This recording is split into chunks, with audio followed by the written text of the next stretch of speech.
সম্মাননীয় সুধীমণ্ডলী, আমি আপনাদেরকে স্বচ্ছ দেশের স্বপ্ন ইউটিউব চ্যানেলের পক্ষ থেকে সুকুম্বিত এলাকার পুণ্যবীথি এলাকার একটা সান্ধ্যকালীন বাজারে স্বাগত জানাচ্ছি।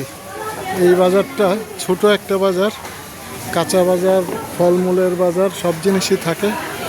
তবে এখন সংক্রান্ত উৎসব চলতেছে, তাদের এটা ফ্রাইডে নববর্ষের উৎসব। এটা দীর্ঘ একটা ছুটি পায়, তারা বছরের মধ্যে সবচেয়ে বেশি ছুটি পায়, যার জন্য তারা শহর থেকে গ্রামের বাড়িতে চলে যায়। এই বাজারটা আজকে দেখছেন যে অনেক জায়গায় ফাঁকা, দোকান বন্ধ, এবং সন্ধ্যার সময় জমজমাট থাকে, হাজার হাজার মানুষ থাকে। এখানে কোনো মানুষই নেই।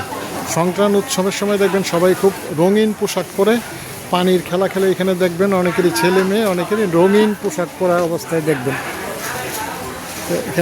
এখানে এই এলাকায় ফলের দোকান, সবাই রঙিন পোশাক পরবে এবং আনন্দ উৎসবে মেতে থাকবে। তো এখানে আজকে আমি এসেছিলাম সামান্য দু একটা জিনিস নেওয়ার জন্য। দেখেন এখানে লোকজন নেই বললেই চলে, ক্রেতা নেই বললেই চলে।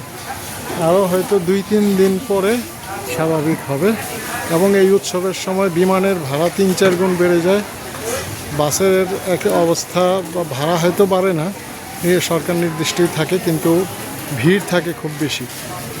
তো এই সংক্রান্ত উৎসবের সময় এরা কতটা উৎসব মুখর, অন্য কাজ বাজ কোনো কিছু তাদের চিন্তা থাকে না, ওই নিয়ে তারা থেকে যায়।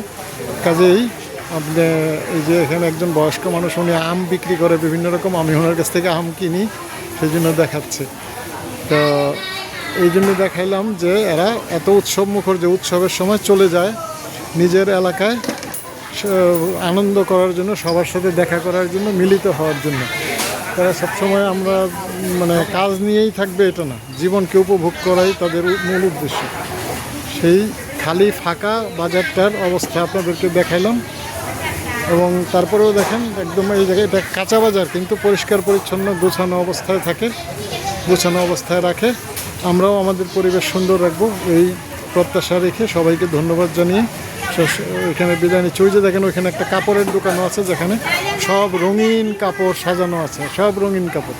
ওই যে আমার যে আম বিক্রেতা বয়স্ক মানুষ, দেখেন ওনার কাপড়ও কত রঙিন সবারই। আপনাদেরকে বাজারের খালি বাজারের চিত্রটা দেখালাম। সবাইকে ধন্যবাদ।